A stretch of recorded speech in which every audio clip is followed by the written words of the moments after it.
రాజులకు రాజు ప్రభులకు ప్రభు అయిన యేసుక్రీస్తు నామంన మీకు శుభములు. ఈరోజు దేవుడు మనకు అనుగ్రహించిన వాక్య ధ్యానము 1 సమూయేలు గ్రంథము 17వ అధ్యాయము 47వ వచనము.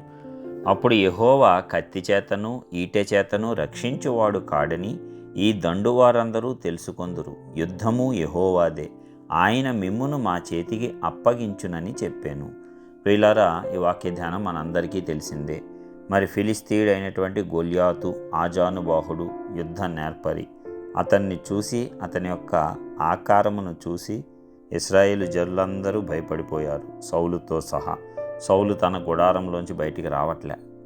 ఈ యొక్క గొల్యాతు 40 దినములు తనను తాను కనపరుచుకుంటూ ఎవడొస్తాడో రండి అంటూ సవాలు చేస్తూ ఉన్నాడు ఇశ్రాయేలు ప్రజల మీద. మరప్పుడు దేవుని ఆత్మ దావీదును అక్కడికి నడిపించి నేను దేవుని ఆత్మశక్తితో అతన్ని జయిస్తాను అని మరి సౌలు ఎదుట కూడా అతన్ని చెప్పటము జరిగింది. ఆ యుద్ధానికి వెళ్ళినప్పుడు దావీదు అన్నటువంటి మాట, నేను నా దేవుని నామం పేట, జీవము గల దేవుని నామం పేట యుద్ధానికి వస్తున్నాను. నీవు తిరస్కరించావు చూసావా, ఆ దేవుని నామం పెట్టే నేను నీతో యుద్ధం చేస్తున్నాను. యెహోవా కత్తి చేతను ఈటె చేతను రక్షించువాడు కాడు, తన ఆత్మతో రక్షిస్తాడు. ప్రతి ఒక్క జనులు తెలుసుకోవాలి, ఎందుకంటే యుద్ధము యెహోవాదే, ఆయనే మన శత్రువులను మనకు అప్పగించువాడు. దావీదు ఇదే ధైర్యం, ఇదే విశ్వాసాన్ని కలిగి ఇవే మాటలు ఆ యొక్క దండువారితో, ఫిలిస్తీయులతో, శత్రు సైన్యంతో పలకటం అనేది మనం చూస్తున్నాం. మరి దేవుని ఆత్మతోనే మనకు విజయాలు వస్తాయి. శత్రువు ఎంత బలవంతుడైనా వాడి ఆకారము కానీ, వాని యొక్క ధనము కానీ, వాని పలుకుబడి కానీ, వాని అధికారము కానీ, వాడి వెనక ఉన్నటువంటి అనేక మంది జన సమూహములు కానీ చూచి నీవు భయపడకూడదు. దేవుని ఆత్మతో నింపబడినటువంటి నీవు, దేవుడు నీ పక్షంను యుద్ధం జరిగిస్తాడు. కాబట్టి వారు ఎన్ని లక్షల కోట్ల మంది నీకు వ్యతిరేకులైనా ఆ యుద్ధము నీవే జయిస్తావు. అది నీ శక్తి కాదు సుమా, దేవుని యొక్క శక్తి. అందుకే ఎల్లప్పుడూ నరుల ఎదుట దేవుణ్ణి ఆశ్రయించువానికి ఏ మేలు కొదువై ఉండదు, ఎలాంటి ఓటమి సంభవించదు.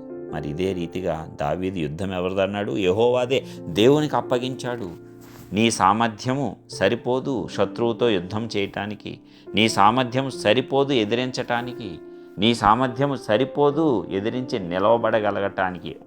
మరి నీ దేవుని సామర్థ్యం నీకుంటే ఎంతటి గొప్ప శత్రువైనా నీ ముందు తల వంచాల్సిందే. అట్టి రీతిగా దేవుడు తన శక్తిని, తన సామర్థ్యాన్ని నీకు అనుగ్రహించి అద్భుతమైన రీతిగా నడిపిస్తాడు. కాబట్టి మరి మనమందరము కూడా ఆ దేవుని శక్తి సామర్థ్యాన్ని నమ్మి, విశ్వసించి, గర్వహృదయం లేకుండా సమస్త మహిమ ఘనత ఆయనకు మాత్రమే అప్పగించి, మన జీవితంలో ఉన్న ప్రతి శత్రువు అనగా పరిస్థితులు, మనుష్యులు, వ్యతిరేక మాటలు, తలంపులు, ఆలోచనలనే నీ స్వంత శత్రువులు, నీ యొక్క చెడ్డ స్వభావ లక్షణములు అనేటువంటి నీ స్వంత శత్రువులు అందరినీ కూడా ఆ దేవుని నామం పెట్టే జయించునట్లు పరిశుద్ధాత్మ దేవుడు మనందరికీ కూడా శక్తి కలిగినటువంటి ఆత్మను, దావీదు లాంటి ఆత్మను ఈ దినమున అనుగ్రహించునుగాక. ప్రార్థించుకుందాం.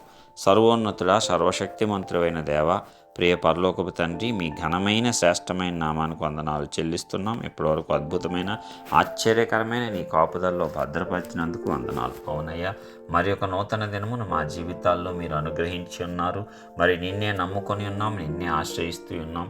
సమస్తమైనటువంటి విషయాల్లో నెమ్మది, ఆదరణిచ్చే దేవుడు. ప్రతి యుద్ధమును నీ పేరిట చేస్తే దేనిలోనూ మేము నాయనా ఓడిపోకుండా విజయాలను మాత్రమే సాధించేటువంటి గొప్ప భాగ్యాన్ని కూడా మాకు అనుగ్రహించావు.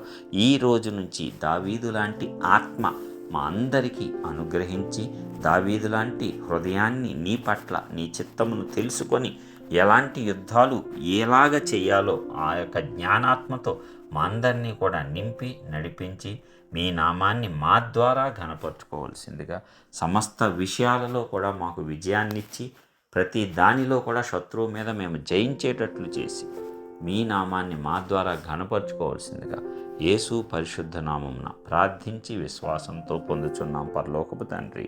ఆమేన్.